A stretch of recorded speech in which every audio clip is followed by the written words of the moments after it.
This is episode 4 of The Living Reminders with Mary and Blake. 2% doesn't sound like much.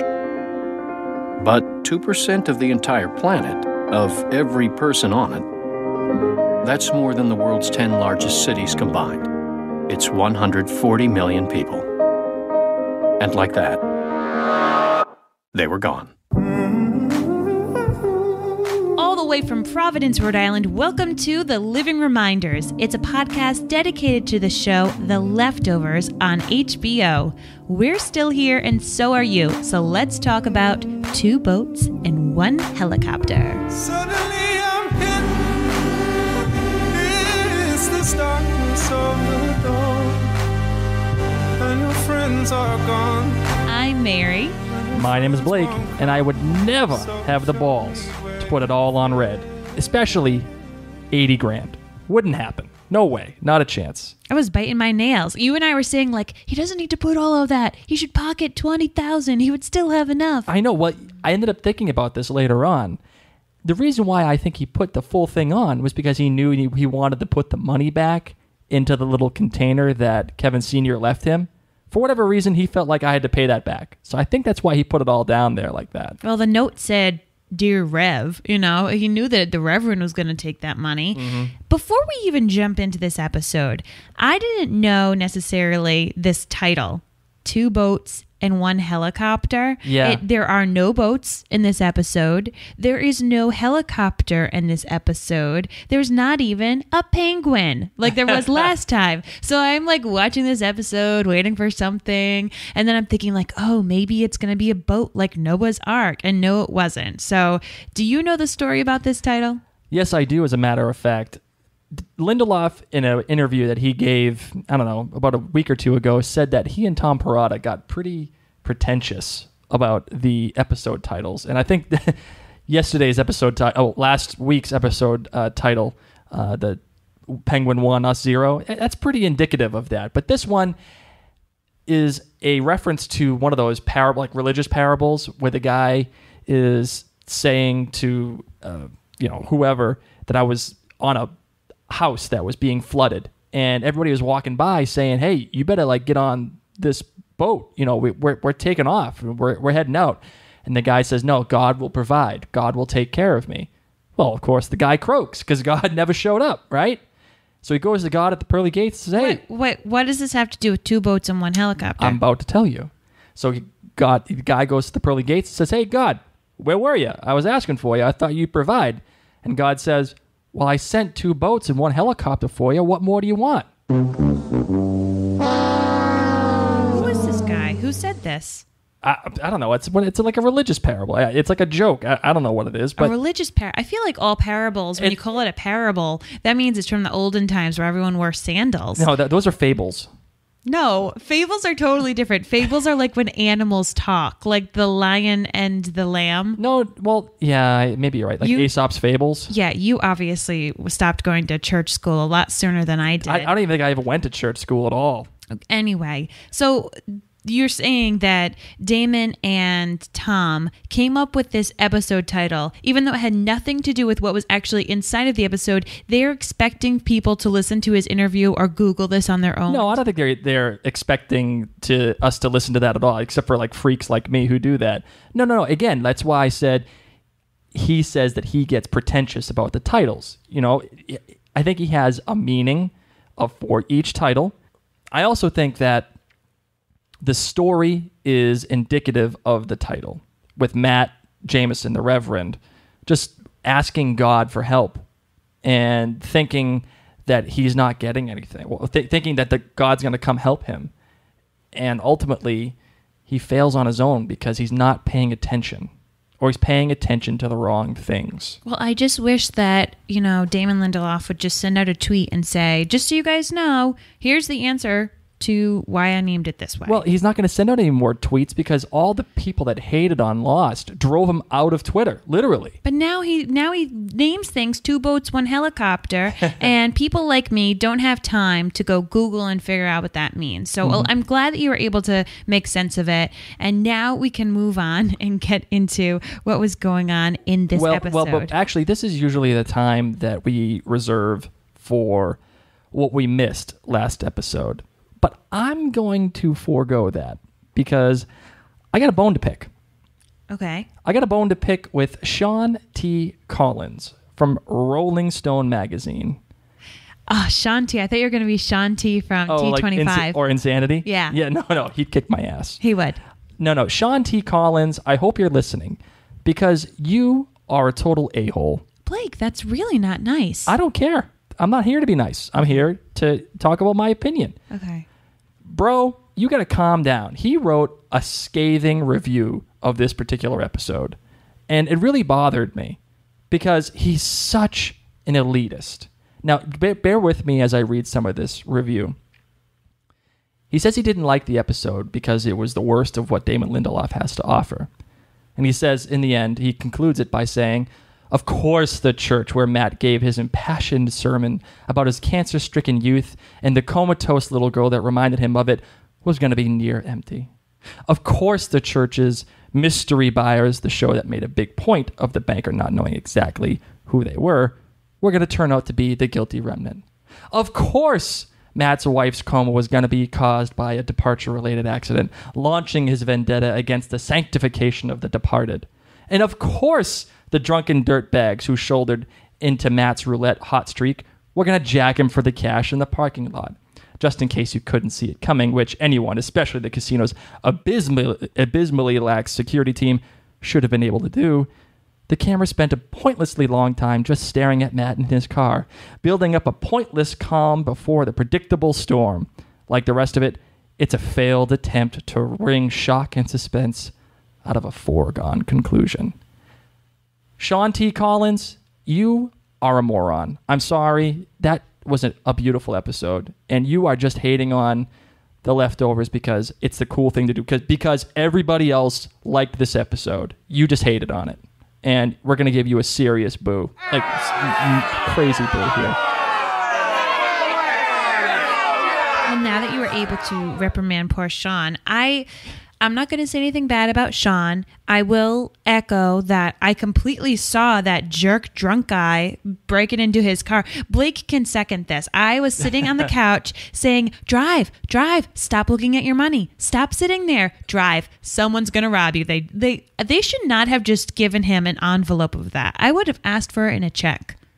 A check. I would have said, excuse me, casino people, I do not feel comfortable leaving with this much cash. Could you please just write me a check? Or at least have a security guard come with me to my car. Seriously? In the middle of the night. So I understand that part of Sean T. Collins. I mean, he's a little upset about that, and I was very upset with that too, because I sure as heck knew the drunk guy was going to come and try to get his money. I don't know. I just think that it was like one of those guys that are trying to be ironic for ironic's sake, like the guy that wears like a Tide t-shirt.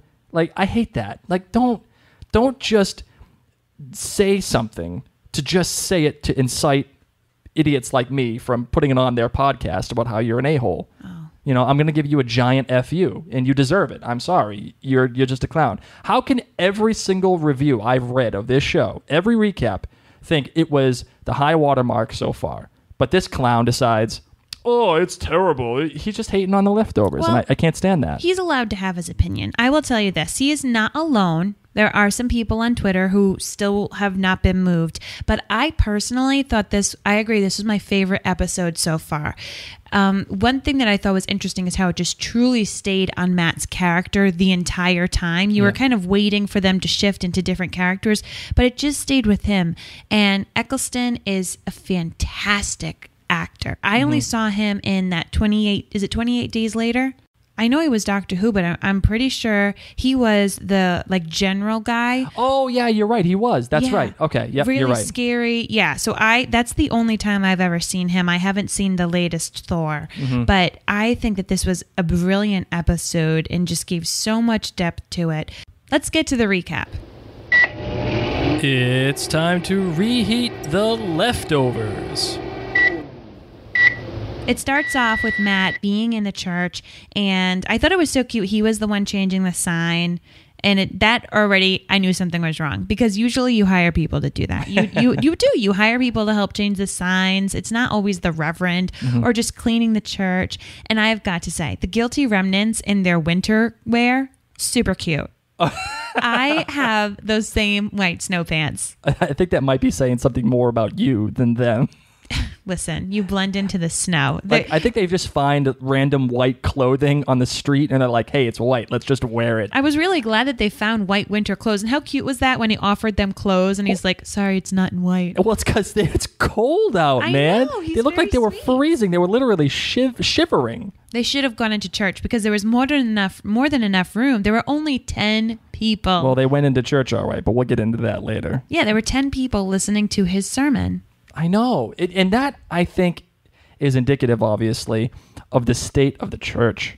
I mean, everybody has lost faith in God as a result of this. Don't you think more people would want, like, why do you think the church has so few people? Is it just Mapleton? Do you think that people across the globe have lost faith in religion? I do. I think everybody across the globe has lost faith in religion. Why? Because you live your life as a good Christian. Let's just use Christianity as an example because we're looking at a church here. You live your life as a good Christian. You show up, you do what you got to do. I don't know what the hell good Christians do. They just show up to church and they're nice to people and they donate their time and whatever. And then you have guys who rape children, or we find out later on, gamble away all their kids' college fund away. These guys are bad guys. They ain't good Christians. Yet they go. And as a Christian, you're supposed to believe that this was probably the rapture. But I don't think so. And I think that's the difference. That's what Matt is saying. And that's what all religious members are saying. They're saying this wasn't the rapture because all these good people were left But don't you behind. think that's a little confusing for the followers? Like, yeah, maybe Matt Jameson is sitting there saying, yeah, this isn't the rapture. But don't you feel like you would have some back and forth pulling and tugging in your own mind, even though your reverend's telling you that it's not the rapture? But these people disappeared. And the only reference you know to people disappearing like this is indeed the rapture in the Bible. No, and there's also aliens. I don't know why people are just ignoring this whole aliens bit. I digress. Do you think there was ever a point in the history of this made-up world where there were a lot of people at church after the rapture? After the sudden departure? I imagine that there was probably a slight influx of people in church, like right after the departure happened. Maybe they were trying to find leadership or faith or whatever that they were looking for in the church, but they just couldn't find it. And that's why they left. They went to the church for answers, and just like the U.S. government or the governments around the world, they didn't have answers either. And that probably pissed a lot of people off. This is something that is a cataclysmic event. People just disappear for no reason. I bet there's there's no answers. Correlation between the amount of people who stopped attending church or religious services and then the amount of people that have been joining the guilty remnants. Because that's what they then put their faith in. Oh, sure. Well, I'm not even sure if it's faith that they're putting into the guilty remnant. Their beliefs, their memories, their lack of faith then. Yeah, I think that's the antithesis of faith. Yeah. I think that it is just apathy that brings them to the guilty remnant. So Matt's there and he's giving a sermon to these 10 people and he tells a story, we figure out, about his childhood, how he was super jealous that his sister was born. I got to be honest with you. I get that. I was the middle child and I was really upset when my brother was born. I was the baby, so I didn't have any of that crap. Yeah, your sisters probably still hate you to this day because of that. My mom had to buy me a doll. They had to give me lots of one-on-one attention, but you knew you were no longer special. Mm-hmm. And that's it with Matt. He thinks he's special. He thinks he's done the right stuff all this time. Correct. And he tells a story about how he begged for, attention from his parents, and he ended up getting leukemia. When he said that, it reminded me of the stories of genies. And you need to be careful for what you wish for because you will wish for something. Or what was that story about the guy that wanted everything to be gold? And was it Midas? King Midas. And then didn't he become gold and everyone he loved became gold or something? You have to be careful for what you wish for. And of course, Matt got better, but it just kind of, that's what it is. He wants to be special. He wants to be right. He wants to. I don't think he wants to be. I think he thinks he is special. I think he thinks he is the hand of God. After this episode, definitely. Yeah, I think he wants, or he truly believes that he is doing God's work. Part of his work, of course, is doing this newspaper where he just bashes people and says all the crimes or wrongdoings that they did. And one man came in. I'm going to call him Karma Man because he comes in and I don't know if it was his daughter or his friend, but he like beats Matt up. Oh my God, just pounds him to a freaking pulp. And shoves one of these newspaper articles in his mouth. I'm surprised he didn't pull his zipper down and did pee on him. Oh God. Seriously, I would have done that. I literally have in my notes, Karma Man. Because that's what I would have said as I was kicking him. I'd be like, that's karma. He looked like Larry the Cable Guy to me. I'm not going to lie. But I'll go with Karma Man. I think that's a good name. Thank you. I like it too. And after this, it goes into the opening sequence, which I still love. I love that opening sequence with the frescoes and Max Richter's music. I noticed actually the first image of the opening is actually of a cop being torn down away from all the people going up into the air. So obviously, I think that's in reference to Kevin. Well, there were certain people. I mean, that's one thing that I was wondering. Do you think these characters on these frescoes, a lot of them are supposed to be portraying? Because one of them looks like the mayor. Pretty soon in the sequence, she looks like the mayor, and she's still on the ground. And then, of course, there's that baby later on flying in the air. Yeah. There's people like having sex or some. I don't know. Like some guy touching a girl's boob. Yeah, there's a lot of like nudity. Whoa! When you remember what Kevin was doing during the sudden departure. Mm-hmm. So I'm trying to figure out, okay, are some of these frescoes supposed to be correlating to different characters here in the show? So that will be interesting to find out as it goes along. Then we're in the hospital. I love this because scene. Matt's beaten up. Oh. And he meets with Kevin Garvey. Mm-hmm. And Kevin's there checking in on him. He's like, hey, you're going to press charges. Like, it's happened multiple times. It's like he's already gone through these motions of being beat up by someone who's mad about the newspaper articles. I love when he says, yeah, I'll see you next time, Chief. That was awesome.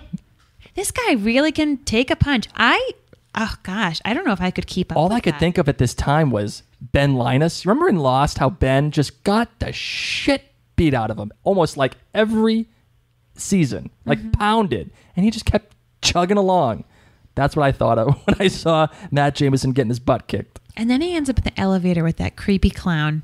Oh, the I know. Clown who was this clown was also at the sudden departure party. Really? I didn't know that. Someone sent me that on Twitter. They're like, "Oh, it's the clown again." I was like, "Who is this clown?" I'm freaking out. Am I supposed to be getting some deep dark secret? The clown was at the party, and the mayor said something like, "Get that creepy clown out of here." She didn't like the clown being there, but it's the same clown, and that clown sure is creepy. Oh, one other thing I wanted to go over too about that scene with Kevin and the Reverend. The Reverend was saying, I'm going to keep doing this newspaper because people need to hear the truth. And he said that your dad understood that. And Kevin follows it up with, well, look where that got him. So I'm going to get into this later. This is going to be part of my sudden theory of the week.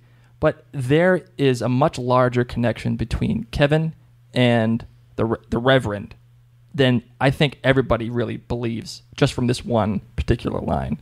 So that's what that whole family is close to the Reverend in one way or another. Oh, I know. So Matt then goes to look for Emily, the girl that fell off the swing, and they were praying for her. I loved this scene. Mm-hmm. He shows up and he's going to go see her. That's why he's, going to stroll by after talked he's about done her in the being beaten sermon. up. Yep, and he's going to go, and they prayed for her this morning. Come to find out, she's all better. She was sent home.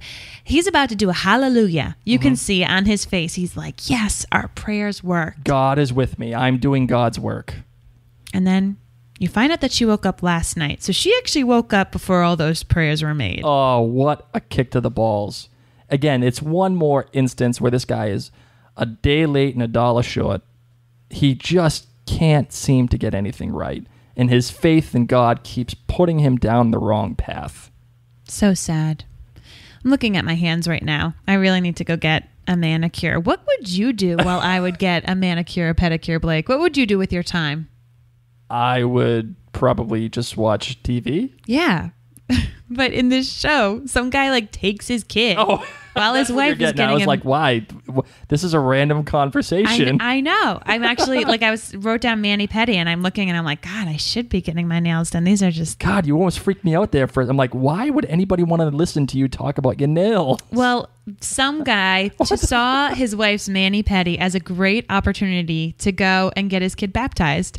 If you did that while I was having a mani-pedi, if you just took our kid and did some like extreme religious experience or got him a tattoo, I mean, something that was a really big deal without me, I would be pretty mad. I would be really, really mad. However, how sweet was this guy? I mean, he shows up. He was not properly, nor was the baby properly dressed for a baptism. He has not been to baptism parties. I can tell you that. They were a little too casual. But he shows up and he asks Matt if he can perform a baptism. He apologizes, says, "Hi, Reverend, I haven't been here for a while."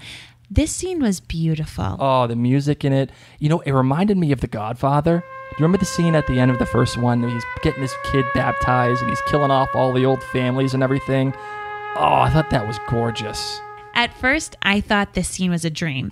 It was just so different than anything else we've seen in the show. It was just so light-filled, and the cameras were just sweeping ever so slowly. It was just beautiful and warm and loving. And then it cuts to they're talking, and the Reverend's asking him, can you come to church? Because the guy was asking, so how much do I owe you? And the guy said, I just want you and your wife to come to church. And the guy said, I'm sorry, that's not going to happen.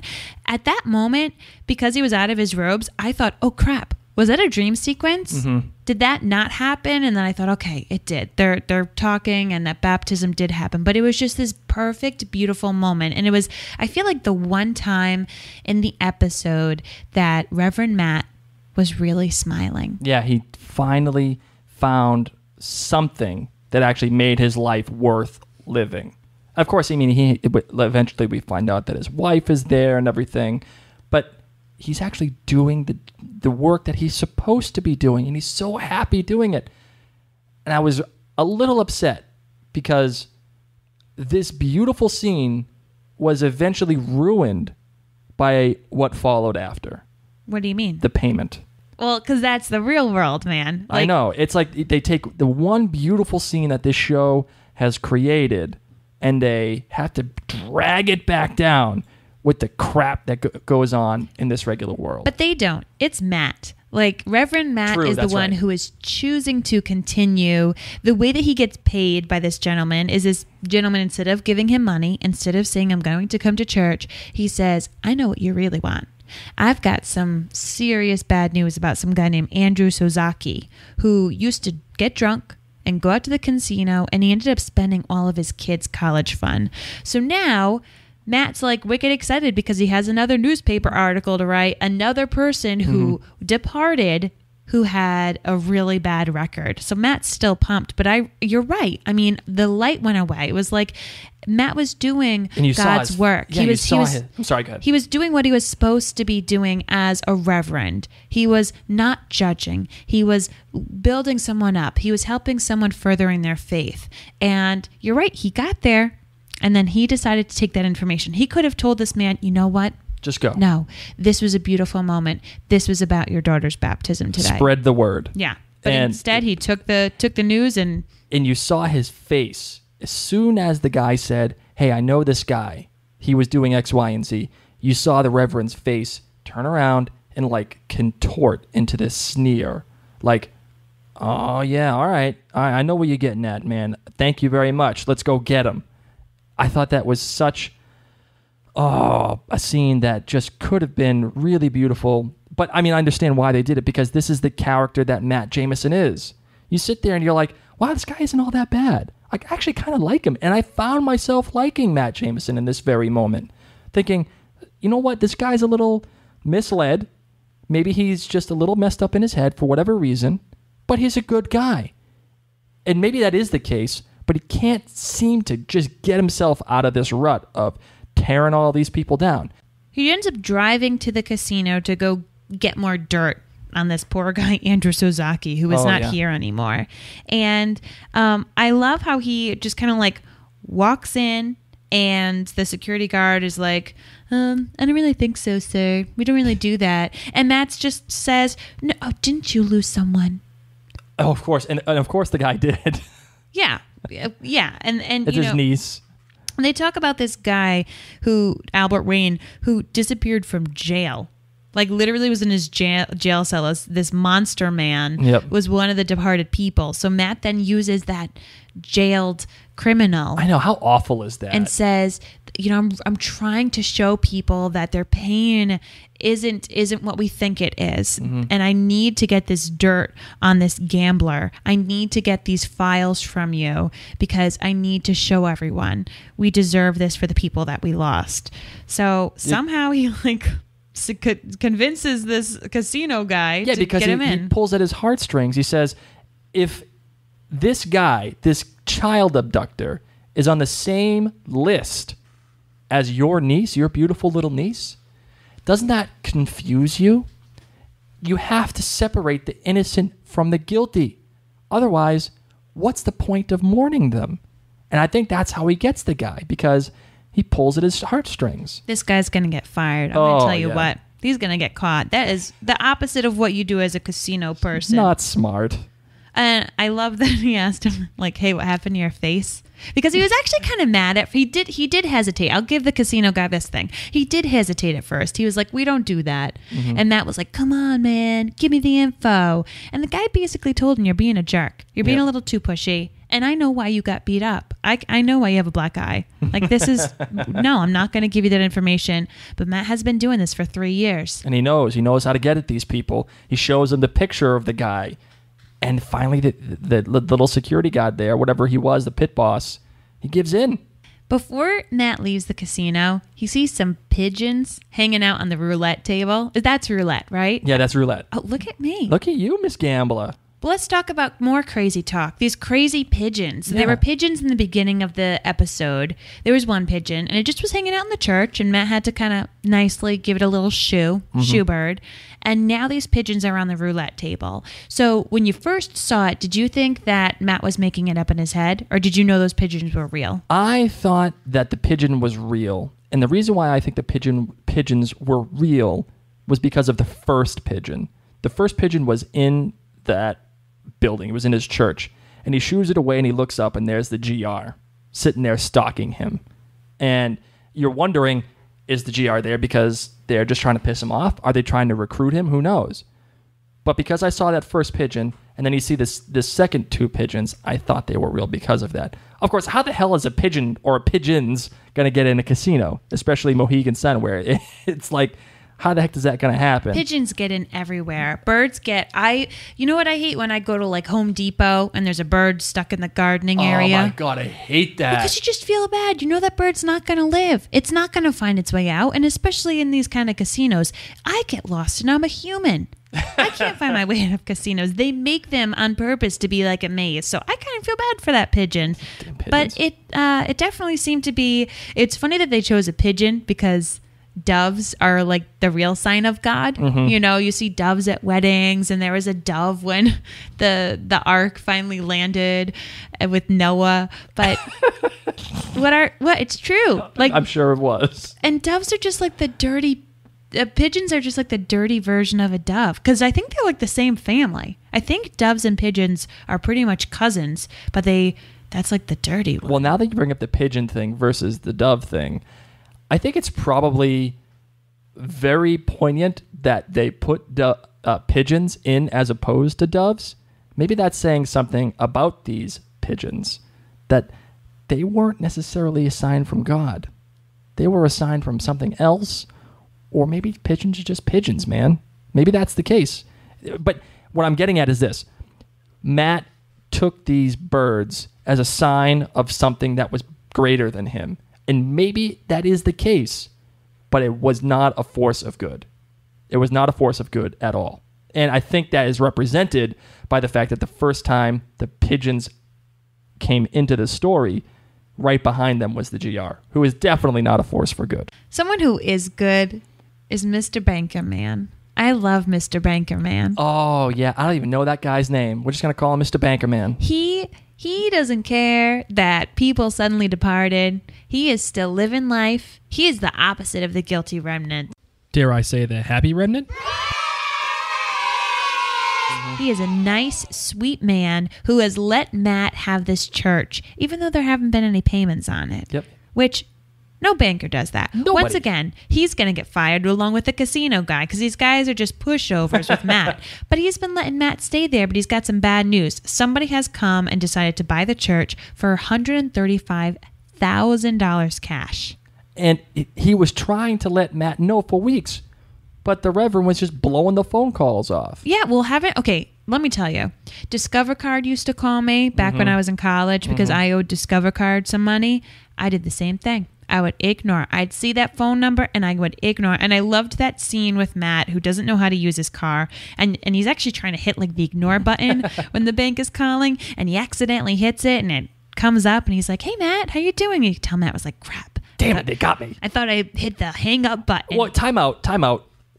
Matt has a serious looking car for someone that's got no money. No, because he had it probably from insurance from his car accident. Oh yeah, you're probably right. Yeah, I mean, if your car got broken, it was a nice car, and you got totaled, and your wife got hurt. I mean, the airbag exploded, so he totally got insurance money. Yeah, you know that thing was totaled. I wouldn't. He doesn't. It's not like he drives, like a Mercedes. Or something. But he's got like a nice Ford Taurus, or it may be a Fusion, I think. It has. So what? It has the Bluetooth thing, and it's got the digital pad and everything. Good for him. I'm proud of you. But yeah, so he tries to ignore the banker all this time. Shows up, but the banker says, "Listen, the church is bought, but I'm going to give you until tomorrow, 24 hours. You need to have cash plus $1. So you need like $135,000 and then another extra $1. And then you can keep the church." Mind you, Matt has not a cent to his name pretty much. I mean, he goes home and you end up seeing he has like $10 in his pocket. Not later even. on. Yeah. So the poor guy goes and sees his sister. I know. Huge reveal. Dun, dun, dun. It's Nora, the girl carrying a gun who lost all of her family. Unbelievable. Totally did not see this coming. I mean, we saw them hug in the last episode. Yeah, but you thought they might have been buddies, or maybe he helped her through a rough time when the family departed, and maybe she was going to church to get answers, and maybe he helped her. Who knows? When the family poofed. By the way, I love this verb, by the way, that's now been created. When they say, instead of everybody saying that people departed, they say that they just poofed. I think that's so funny. I love that. Who's made this up? Is this on the show? It's on the show. Yeah, it's poofed. Oh, they refer to that on the show.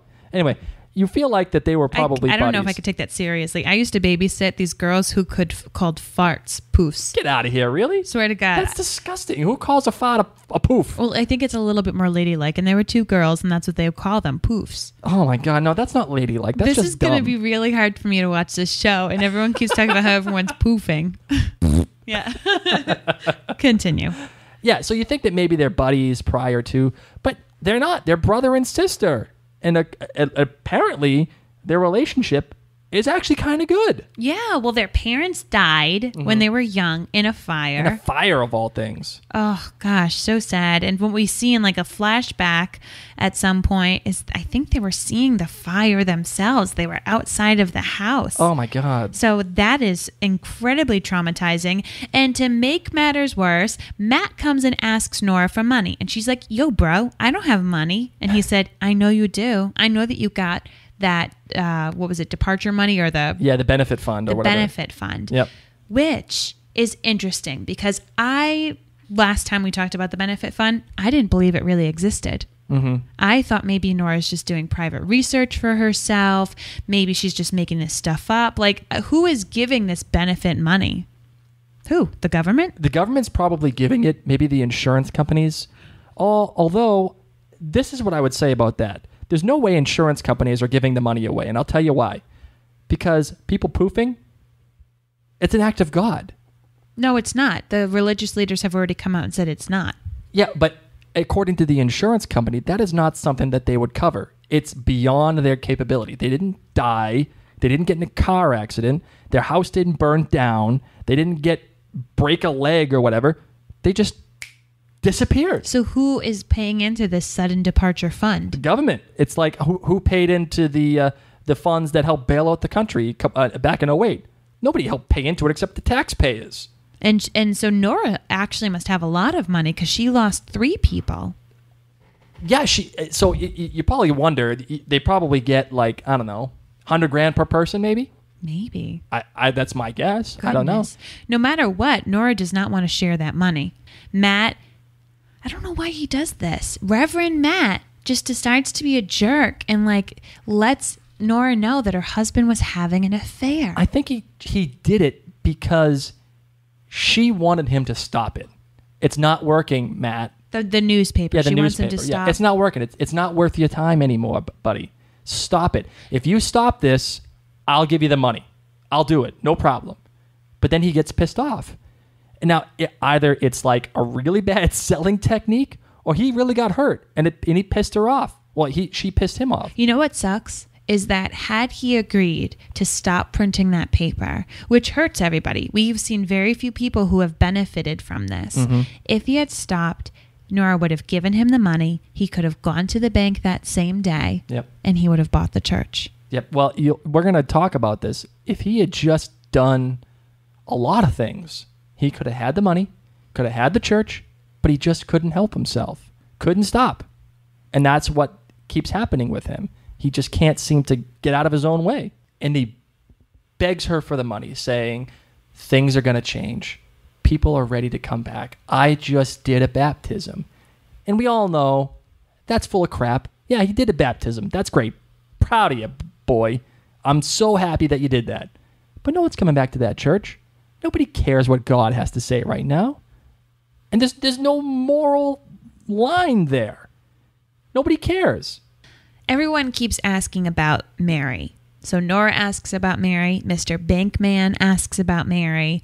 And I didn't know who Mary was. I didn't know if Mary was his daughter or was his wife. We end up finding out it's his wife who is bedridden. And we end up finding out that Matt and his wife Mary got into a terrible accident that we actually saw in the premiere. And you didn't even know that you saw it. No, and it was them, and that airbag did not do a very good job, by the way. It was like half deflated. So maybe that's why he got so much money for a new car, because that airbag looked pretty bad. Did not do its job. Well, I was thinking about this. You know how in the dream sequence that when we see all this happen at the end of the episode, he gets in the car, picks her up, and decides to run with her because he needs help. Bro, come on, man. You should know better than that. You don't pick a lady up when she's got a problem like that. Or anybody. That's like the first rule when it comes to like spinal injuries. Yeah. You don't touch them. Leave them there.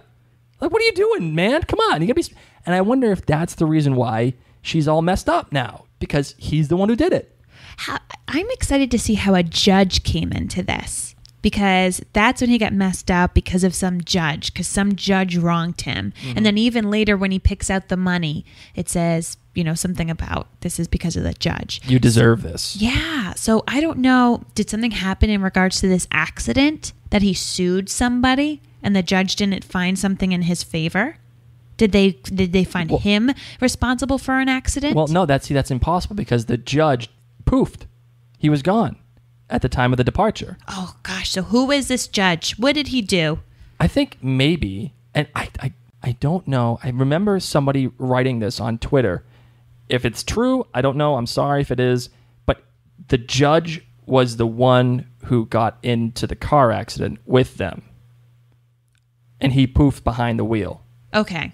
That would make sense. That would make sense. But I don't know. I cannot corroborate that information. I'm furiously looking it up right now on my computer. Especially if the judge was a bad person. If the judge had bad things, that would just rile his feathers even more. Mm-hmm. So we get to see a bit of Matt's life at home. And he goes and there's his housekeeper who helps take care of Mary when he's away. And she's upset because she hasn't been paid in many days. And she's like, listen, man, I am not going to keep working here. And Matt gives her that like measly $10 or whatever he had left in his looked like pocket. $2. Yeah. Seriously. I agree. The poor thing. And he promises her that he'll be paying her soon. And then we finally see Matt lose it. Yeah, he's sitting there with his wife. And in his fold-out cot. Oh, I know. It was so... it felt like something that any like devoted husband would do for his wounded spouse. It was so sad. And like he's giving her a bath and like the attention to detail. I think it was very put there on purpose because he did the same thing to his church. Remember, he cleaned the blood off the carpet. He was pledging all the floors. He loves his church. And he did the same thing for his wife. He cleaned his wife up, took her in the tub, did the lotion on her skin after the bath. And she doesn't respond to him just the same way the church doesn't respond to him.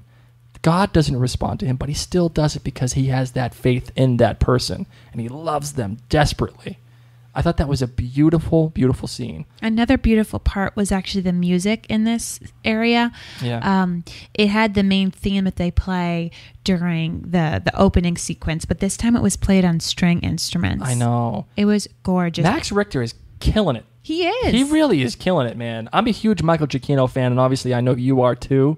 Like we're like sick Giacchino fans. Like we actually went to Dallas to go see this guy perform. It was crazy. We met him, we talked to him, it was wicked cool.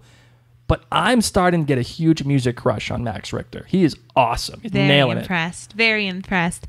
The other thing about this scene, and it was the first time that I saw that Matt had a ring on his finger. Yeah. So, when he was crying and his hand went to his face, I didn't know what kind of church. I should have looked at the sign. I didn't know what kind of church he was a reverend of. And to be honest, I didn't think that he was married. I just thought, because you know how some religions don't allow... Yeah, is it only Catholics? Catholics don't allow it. Protestants do, and this church is an Episcopalian church. Well, that's Protestant. Did I say Protestant? What did I say? You said Protestant. I did, yeah, okay. I feel like there are some denominations that still don't allow marriage. I don't really know. All I know is that the Catholics don't do it, and if any of you are Catholic out there, I'm Catholic, so I can say this. They got to get over it. Let the priest get married. Who cares? Anyway, Jesus, this is the doing first here? time that, of course, now we've seen that Mary is his wife, but you get to see the ring. So, his wife, by the way, is Janelle Maloney from The West Wing, who played Donna. And I know you didn't watch The West Wing. No. But I did when I was in college. And we used to have West Wing parties and everything. I had such a huge crush on her. Oh, my God, Donna. Ugh. She is not looking too good right now. Doesn't have much of a personality in this one. Oh, too soon? So then in the middle of Matt's crying, he's looking at this painting. Is that a famous painting? Like, what is that painting? I furiously looked this up today. I could not find one reference to this painting in any recap or in any analyzation of this particular episode. I really don't know, and I'm not smart enough to figure it out on my own. Like, I don't know if the bearded guy is God or if the bearded guy is supposed to be, like a regular human, someone who is an apostle. I had no idea. Something tells me it must be like one of the biblical figures that suffered through a lot. And that's probably why it's in his room. So who would that be? That would be like what? Like Prometheus. Oh, he's not a biblical figure, honey. Isn't he? No, that's a Greek god. Just kidding. Oh, God. I may edit that one out. No, I'm going to keep it in there. I'm keeping it in there. No. The guy, who was the guy that had all the diseases on him and everything? And come on, you went to, you know all this biblical crap. And Jesus helped him? No. It was the guy that, oh, God. I don't really know. Whatever. Who cares? Anyway, we don't know who this painting is. We don't know who it is. Sorry. So if any of you are listening and know what this painting is of, because I'm really sitting there saying, are we supposed to know who this painting is Like I felt of? dumb. Yeah, I really obviously did. Look at me saying Prometheus. My goodness. Prometheus. Anyway, so he somehow gets this great idea. It's like a light bulb goes off in Matt's head, and he knows what he's going to do. He calls his housekeeper. He's like, get on over here. I'm going to pay you overtime. I'm going to pay you everything. And he runs over to Kevin Garvey's house, where he thought he was going to be alone. He's got a shovel. I didn't know what he was going to go do. I thought he was going to go break into Kevin Garvey's house and go like smash Kevin. I did not know what was going to happen. He just walks in with his shovel, and you're like, oh, bro, bad news is going to happen right now. And there's Lori. And Lori is doing what you called Lori might be doing. Thank you. My sudden theory of the week is coming true right before your very eyes. You can just thank me right now. I don't even need to... you don't even need to like... Just tell our listeners what your sudden theory was. And my why sudden you're right. theory of the week is that Lori is going back to Kevin. She loves him, and she's gonna get away from the GR, and eventually, of course, there's going to be a problem with the GR. They're going to find out that she ain't too faithful to him. And they're going to try to punish her. And she's going to end up dead. Oh, God. And Kevin's going to be pissed. That is a scary idea. Scary sudden theory. I just thought it was so sweet that of everything, she's sitting on a swing, looking at the house. Maybe she was looking at him getting ready for bed, or the shadows in the house, or seeing, her daughter. And she's just sitting on the swing. And the swing is just such this just precious, innocent, vehicle, rather than her standing or sitting in a chair. Ripping a butt. Yeah. She was sitting in the swing, swinging this youthful act that she wanted to get back to her old life. I'm telling you, this is going to happen. This is going to be the major sticking point of the show. Something's going to happen to Lori. Well, I love that Matt then sees her, and they're both literally like, oh shit. Like deer in headlights. Yeah. And it's funny because the light goes on, the motion detector. Yes. They're both like, Neither of us are supposed to be here. What are you doing here? I don't know. No questions asked. No questions asked. I won't say anything if you do. Yeah. Which is like, oh, hey, get it? Really, neither of them are supposed to be in this backyard. So Matt then goes up and digs up the most glorious thing. It's a peanut butter jar. And if you love peanut butter as much as me and Mr. Garvey do, then you are like, man, you have got some good taste. Not only is it a peanut butter jar, it's a peanut jar loaded with cash, $20,000. And you know what? I got to tell you too. It's a Jif peanut butter bar. It's not a peanut butter jar. It's not like that Stop and Shop brand that has like the weird oil and chunks in it and nothing. This is like quality peanut butter jar. Yeah, I'm a choosy mom. And I like that stuff. It ain't no Skippy. It's Jif. So yeah, that's when there was that note that said, the judge took the bribes. Yep. Like you deserve this. So was this from his dad or was this? This is from the dad. Because remember, Matt says that to Lori. Hey, Kevin's dad left me something here. I'm just going to pick it up. Okay. Yeah. So they obviously have some serious relationship. Why does he have $20,000 worth of cash just in a peanut butter? Well, he can't use it. He's in the nut house. Yeah. Well, this is going to be part of my sudden theory of the week, so I'm not going to get into it. Okay. Anyway, so he goes back to the casino. Yeah. And he bets on that table where the pigeons were. I don't know why he picked, 23 to put it down. I don't really understand. No, he put it all on red. So that's all that it means. As long as it ends up on red, no matter what number. You'll like if you bet $1 on red and it shows up red, you're getting $1 back. I like this. It's only 50-50 odds. I like this game. This game sucks. It will tear your money away in a heartbeat. I went to my buddy's bachelor party in Vegas. I put down $100 on red. Gone. See you later. One roll. Gone. You put down $100 of our money? Yeah. Oh yeah. I did it. And okay, we'll talk about this a little later. Anyway, you should have had some pigeons because obviously I needed pigeons at this time. It's a good thing. So that keeps staying on red, doesn't want to change it. People are starting to crowd around him. They're like, yo, man, you're great. And this is when you start to get a little nervous because there's this one drunk guy and his girlfriend puts $5 down on black. Yeah. And blacks do. And they're noticing how much money he has. And this is when I started to get nervous. I don't blame you. Because, I get nervous when I ride my scooter around town and people can see my engagement ring. I flip it around. I'm nervous about that. If people saw that I was banking $100,000+, I would be very nervous, and Matt should have been. Well, the thing that I liked about this was he was writing that letter about the guy who gambled his kids' money away and was telling everybody that this is a bad dude.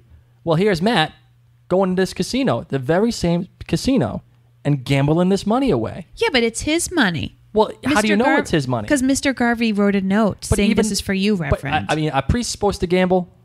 They can do whatever they want. They're regular people. I don't know. I think gambling is probably like a sin somewhere. It's not. I saw Moses, that 10 Commandments movie. Oh, yeah? It's not in the 10 Commandments. See, I thought there were 15 commandments. No, there's 10 Commandments, and then Jesus says, love another person just like you love yourself. You see, I was watching that movie, The History of the World, the one by Mel Brooks, and Moses comes out with the 15 Commandments, and he goes, I have brought down the 15 Commandments from God. And he drops one of the tablets, and he goes, Hey, 10 commandments for all to obey. It's comedic genius. Well, casino playing is not in there. I doubt it's really highly looked upon. Yeah. But he's fine for going there. That's his money. I don't feel bad for him for doing it. He just was stupid. I'm going to tell you that. You can tell he doesn't go to the casino. He was stupid for how he's just walking around with $160,000, doesn't have any protection, and then he goes back into his car,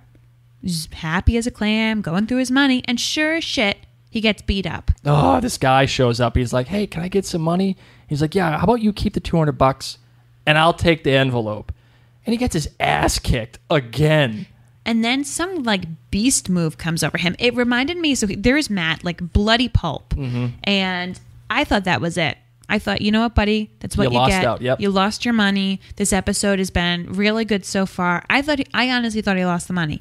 But then something came over him, and I looked at him, and I was like, that's what happens when women give birth. Like, you think you are down and out, and you think that you just can't go on anymore, and then all of a sudden this, like, animal-like beast comes out of you, and you just muscle through it. And that's what happened to him. He, like, sprung up and just beat this guy up.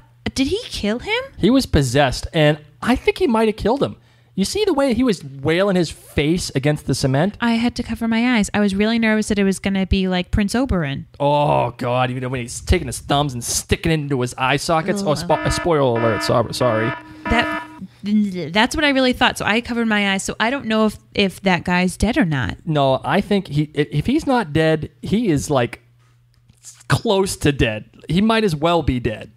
He might be a vegetable after this beating that he got. Oh, I'm looking at my notes as I'm talking about this. There was a lost Easter egg that I noticed. Do tell. The second roll that he did on the roulette table was red 23. You want to know what 23 is? What? A number in Lost. Jack's number in Lost. Just throwing that out there. I know. I'm sorry. I'm a Lostaholic. I'm sure most of you already out there already are. But he won on 23 red. And I was like, yes, Jack Shephard. All right. Man crush. Ugh.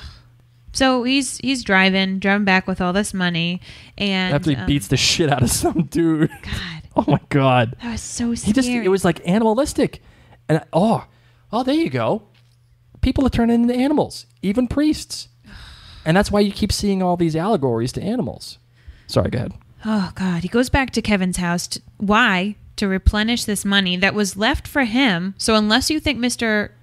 Garvey is going to come out of the nut house anytime soon, I don't know why you're putting that money. Rainy day fund? I don't know. Maybe. And he rolled it perfectly back up. I can't roll like that, so I'm impressed with these guys' rolling skills.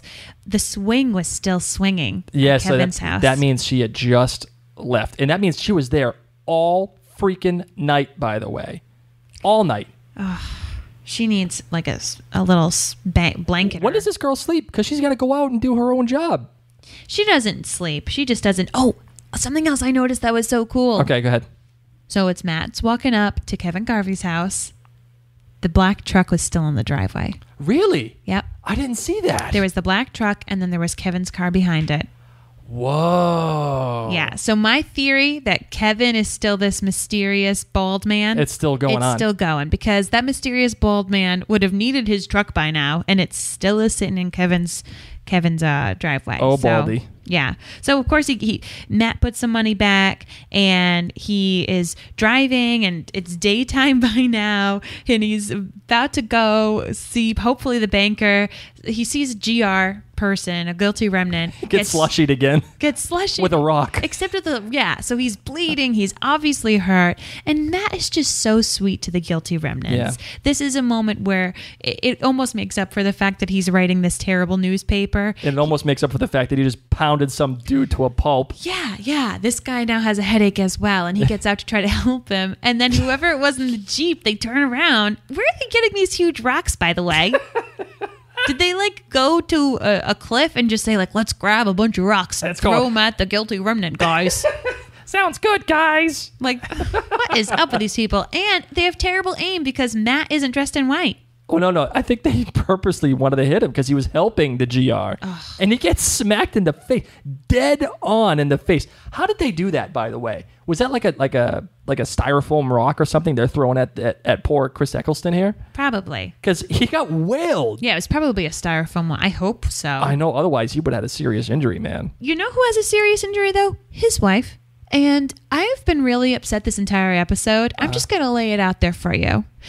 as soon as he has the money, he doesn't call home to say, hey, housekeeper, I'm coming home. Or you're going to need to stay the day because I need to go take care of some business. I'm coming home. And then he gets, hit by a rock. So obviously he's hurt.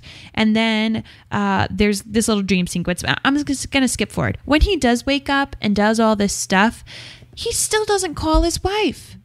Well, he's not going to call the wife. She can't talk. Call the housekeeper. Check in on your wife. I think you're right on this one. And I'm really upset because then you find out that it's been 3 days later and he still doesn't call his wife. He goes to the church. It's like, you need to call your honey because that housekeeper... We've already established she ain't calling the honey. She ain't going to talk. That's going to be a one-sided conversation. The housekeeper already doesn't think he has good money. And if he's already been gone for 4 days... Where's the housekeeper? The housekeeper probably left and his wife probably died. Oh my God. Can you imagine that? No, I'm telling you. Like, the housekeeper is probably like, where the heck is this guy? I'm going to go home and get some mac and cheese. And she's like, oh, hell no, man. We ain't doing that. Oh, God. So that really upset me about Matt, is that he never called home. Just like I get upset when I watch 24 and Jack Bauer never has a snack. Because it's Or he doesn't go to the bathroom. Or he doesn't go to the bathroom. In 24 hours, Jack Bauer does not pee nor eat even a granola bar. So that bothers me. But I really wish Matt would have at least texted the housekeeper and said, like,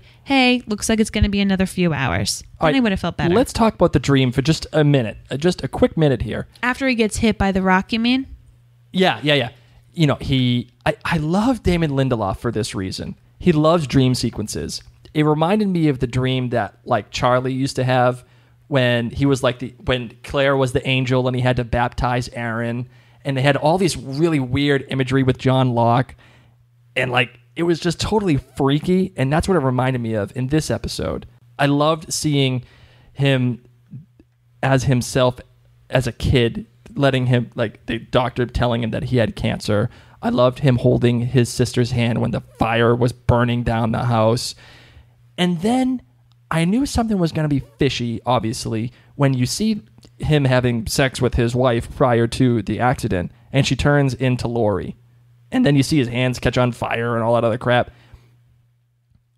But when he goes into the church, it's all the guilty remnant people. It's that crazy lady. It's the lady with the real weird The lady haircut. that in the previews they say got killed or was taken. Yeah. The glasses lady with the mom haircut. Yeah. We'll just call her mom haircut. Yeah, Mom. I love our names. So stupid. So Mom haircut's there with her stupid glasses. But she doesn't look half bad in her regular outfit. She looks was okay very with the nice. blue. She's fine, but all of a sudden you see all these guilty remnant people there, and then you just knew it was bad news. So I thought that dream sequence was very cool, and then of course he wakes up. Wait, let's just rewind because I was really confused about one thing. What, mom haircut? Oh, no. Why was he at one point having sex with Lori? I was thinking about this, and one of our listeners got into this, but we'll talk about it now. And I think we'll probably talk about it in the listener feedback section. But I think that he sees Lori, and he knows Lori. He obviously knows the Garvey family, and he knows that Lori is part of the GR now. And she, to him at least, is that manifestation of the GR. And he's getting screwed by Lori, which means he's getting screwed by the GR. Now, yes, it is. He's getting it on with Lori. But I think that's more or less a symbolic thing. He's getting screwed. And it's the GR who's doing it to him.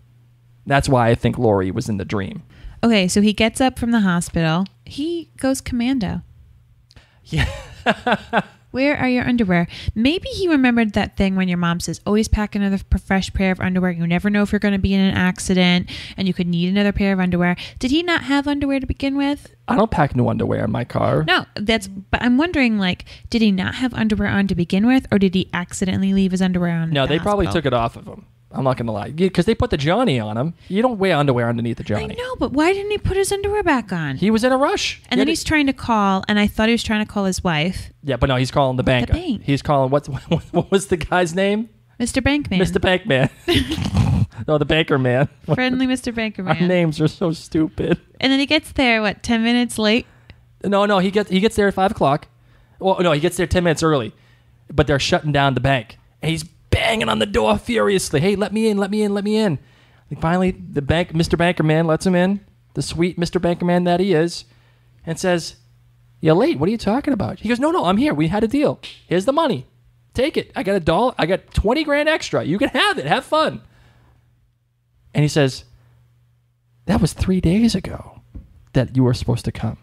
And you see this look on his face, like, on Eccleston's face, like, what the hell happened? That rock, man. That rock happened. I don't think that was a styrofoam rock. No. He does not have 5 o'clock stubble, by the way. No, he doesn't. Reverend Matt, he looks clean shaven 3 days later. And of course, who do we find out bought the church? The guilty remnant, who I knew bought the church from the get-go. I mean, I'm gonna go with Sean T on this one.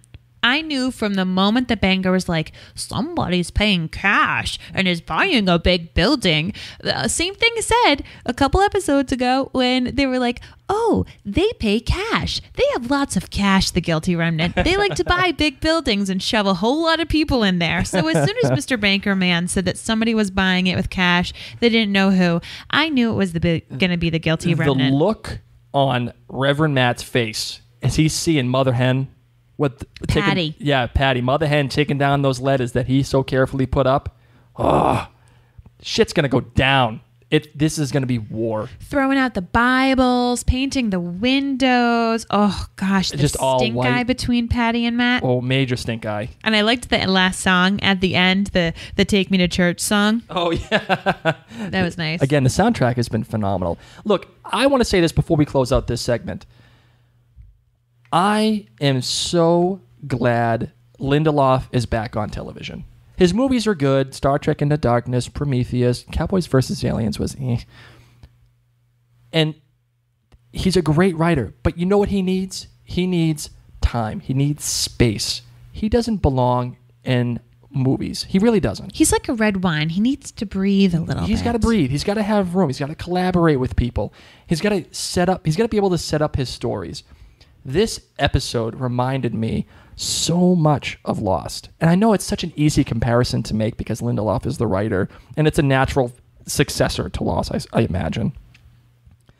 But the way they got out of their original storytelling for the first 2 episodes, it was almost too big. There were too many characters. There were too many things you had to learn. Too many people you had to get to know. The ping pong guys. Yeah. Prius guys. And then you had Jill, and then you had Nora, and then you had Kevin, and then you had Baldy, and then you had Lori, and then you had Wayne. You had Wayne. Oh my God.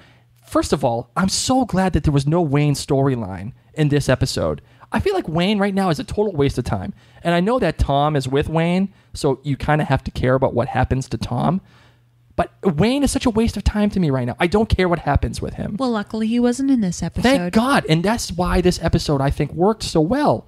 Because they went almost Lost on you. They focused on one character. And some characters came in every once in a while, but you actually had a chance to get to know that character. And it was phenomenal. And that's why I say I'm so glad Lindelof is back, because he excels at this kind of storytelling. You know that picture of LeBron James, of the Nike picture? It's a black and white one. No. And his arms are out, and he's staring up into the space. Oh, yeah. And it says, we are all witnesses. Yes. That's what we should be having. One of our awesome listeners should take that picture of LeBron James and put Damon Lindelof's head on that picture and say, yes, we are all witnesses to the greatness of Damon Lindelof coming back to television.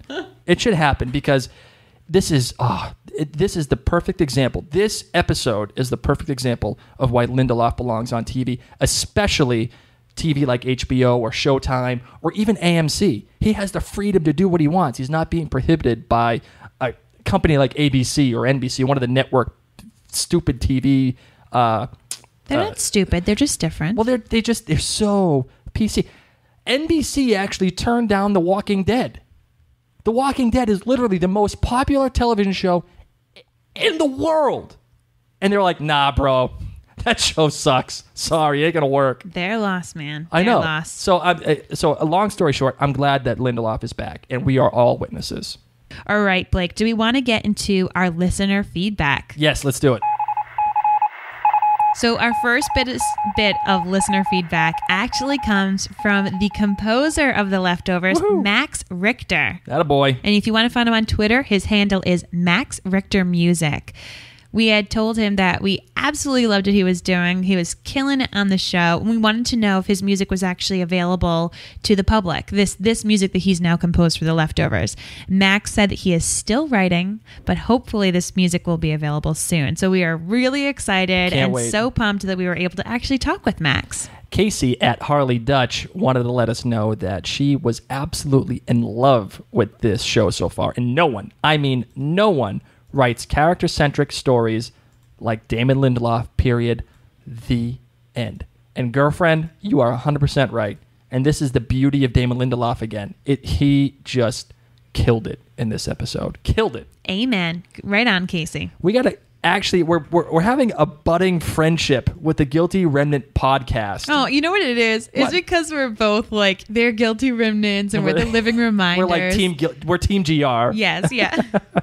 These guys are actually really cool. They got a really great podcast. If you like podcasts and you want to listen to something after us, I totally recommend these guys. They are really cool. They're down to earth. They're very smart. Very good in-depth analysis. We were tweeting back and forth, and one of my favorite tweets that they had with me was, did anyone else expect the roulette numbers to be 4, 8, 15, 16, 23, 42? And did this episode of The Leftovers make anyone else remember what was so good about Lost? And guys, you are 100% right. First of all, there was a number. It was Red 23. We already talked about it. And yes, this episode did remind me of Lost. It was awesome. We had another tweet from Rosalind Hurst. She said the actor playing the Reverend was multifaceted in his performance. The day they left was further illuminated. Ooh, I like that word, Rosalind. Yeah, he nailed it out of the park on this one. And I really think Eccleston single-handedly put this show back on track. Not to say that I didn't like the show before, but he really solidified it for me. Fell in love with this show right upon this episode. Hamlet is dead said he really liked the look on Matt's face at the end of the episode. Is he going to the dark side? Well, Matt, I'm going to get into that on my sudden theory of the week. I know I've said this a number of times now. So, as you can tell, we're going to get into that in a little bit. Just so keep listening. Kyle Tully tweets, I feel like I'm watching Inception while being Inception when it comes to The Leftovers. Only thing it's missing is Christopher Walken. Well, I replied to him, the only thing that you need a little bit more of is Ken Watanabe, because he was in that movie too. And you know what? I totally agree. Inception was freaky. This show was freaky. Love it. A. Epstein actually thinks that this episode is the walkabout for this show. Walkabout. Yeah, Walkabout. You remember the episode where Locke, you discovered that he... For non-Losties. Basically, the Walkabout episode in Lost blew your minds and took this older character and made him into so much more of a dynamic character. It literally blew your mind. Yeah. When you see the reveal of this character. And that was the show that solidified Lost's foothold in television. It was...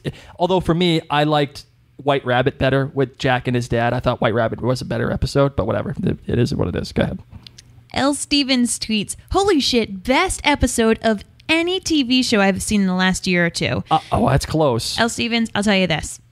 I loved this episode. It was my favorite so far of The Leftovers, so good call. Definitely. David Wexler says, it's definitely fair to say that we care about Jameson the most. He seems to have struggled more than any character since the departure happened. Of course, it doesn't hurt that he's a great actor as well. Yes, well, point. I agree. Jameson has hurt the most, I think.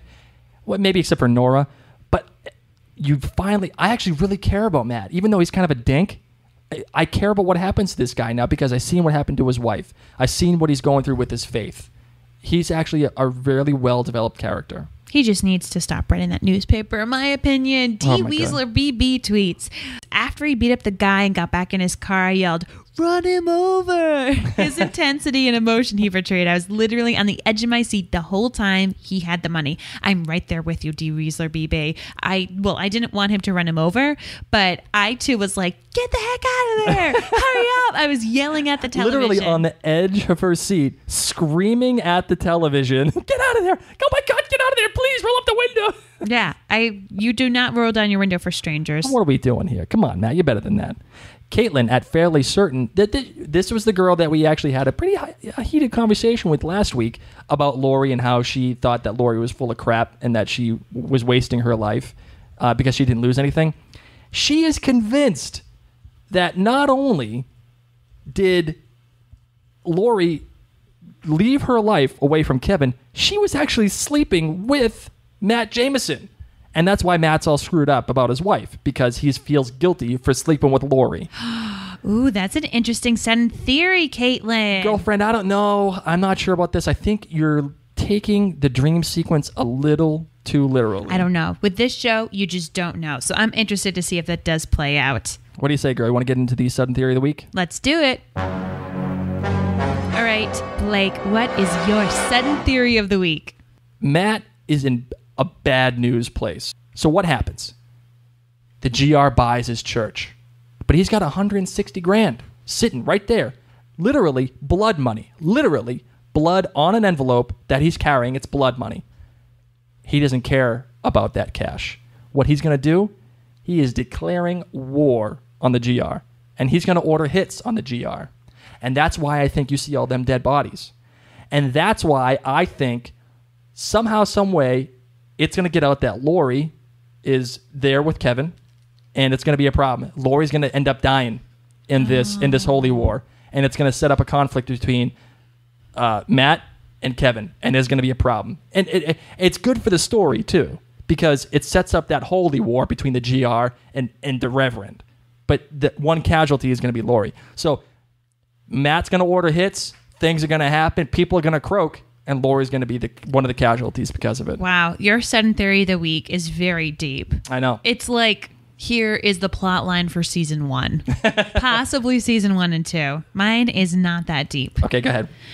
My sudden theory of the week is that the GR, the guilty remnants, bought the church, not because they want the building, but because they're trying to convert Matt. Oh, good one. A lot of people think that the guilty remnants were outside of the church in this episode because they were just kind of scoping it out. They were like, "Oh yeah, that looks nice. What would you paint the windows white? I don't know. I don't know if I would paint them white. I think I'd use a cream color. Maybe a gray." No, so some people think that they were going to look at the church because they were inspecting it or whatever. I think that this whole ploy is to try to convert Matt into being a guilty remnant, and that Patty is doing this because he is such an important figure in the town. Mother Hen. He is the Reverend. Mother Hen wants him to switch so badly because he said, "No, guys, it's been 3 years. I haven't given up." So they have been trying to change him for 3 years. And I think she knows that this is the biggest and worst thing she could do to him, is to take the church away from him. He doesn't have the congregation. He only has 10 people, but he still has that church. And he puts his blood, sweat, and tears into it. Now, we know he's in there and he has been beaten up and had his blood. He's been sweeping it. He does it his own. And she has now taken the only thing that he cares about. Yep. And is trying to show him something. And that's why I think they bought it. Not because of the building, but because they want him to break and join the GR. Oh, great one. I love that. Please hang up and try again. Anyway, that wraps it up. We would love to hear your sudden theories of the week. We would just love to hear from you guys in general. We always love chatting with you on Twitter. There are many ways you can get in touch with us. The first and easiest way to get in touch with us is just to head on over to our website. It's thelivingreminders.com. You can also reach us on Facebook at facebook.com/livingreminders. Tweet at us. Our handle is @livingreminders. Email us at thelivingreminders@gmail.com. And if you listen to our podcast through iTunes, we would absolutely love it if you could go rate and review us there so that more Living Reminders fans and soon-to-be Living Reminders fans can find us and learn all about the Leftovers goodness. We actually just got a review from Bob from Princeton. He calls this an energetic, fun, and insightful Leftovers podcast. This is a really great podcast. Mary and Blake are a compelling podcast team. They offer intelligent and insightful perspectives on each episode. With only 2 episodes of The Leftovers released so far, the sudden theory of the week, yes, segment has already become something that I look forward to each week. So download it and listen today. Thank you. Got a boy, Bob from Princeton. Yeah, so sweet. And guys, reviews like this help make us available to other podcast listeners. So if you want to rate and review us, great. Or if you just want to share this with your friends who also watch the show, we would love to spread the Living Reminders love, and would just love to hear from you so that you can join in this conversation. We would also like to spread, our fellow brethren in this podcast community here. The GR podcast, those are good guys. The Jay and Jack podcast, those are good guys too. I've conversed with them a little bit through Twitter and Facebook. They're really good guys. And if you listen to the Lost podcast, you know Jay and Jack. They're awesome. So go out there, review them too, spread the love. It just helps this whole podcast community out. We'd love for you to go take a listen to them too. Thank you so much, everyone, for tuning in to this week's episode of The Living Reminders. Stay tuned for next week when we release our episode 5, when we watch episode 4 of The Leftovers. See you later, everyone. Bye.